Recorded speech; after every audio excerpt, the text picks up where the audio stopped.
One of the most notable policies to come from the bouquet of manifestos put forward for the upcoming general election is Labour's pledge to abolish tuition fees. They identify £57,000 as the figure for the average debt the poorest graduates are being left with.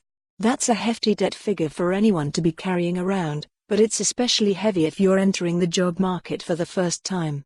Pledge to abolish the debt and you're nobly taking that off the shoulders of burdened job-seeking grads, but you're bringing it into a strained public purse, to the tune of £8 billion a year. According to some estimates.Either way, it's clear that there's no such thing as a free lunch when it comes to education.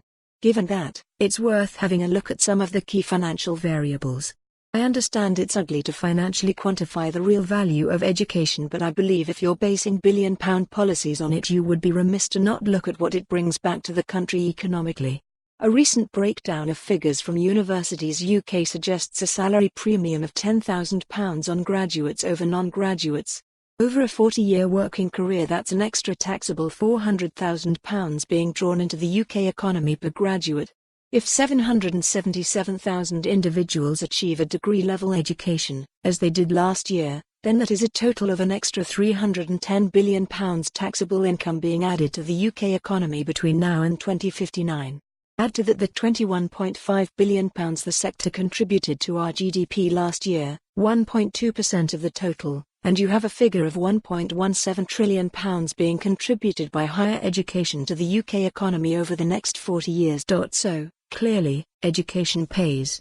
There are variables such as the debate over tuition fees, but the fundamentals, if viewed through this basic economic lens, stack up. However, there is one existential threat. For the third year running, dropout rates have increased in the UK. Earlier this year, the Education Secretary asked universities to counter this, as data revealed 8.8% of new students from disadvantaged backgrounds were dropping out before graduation. At some of the country's lower-ranking universities, this rose to almost 1 in 5 students not matriculating. This is the worst possible scenario for these individuals. Already disadvantaged by circumstance, they are giving up on the closest thing to a guarantee of better earning power, and then being laden with debt on top of that.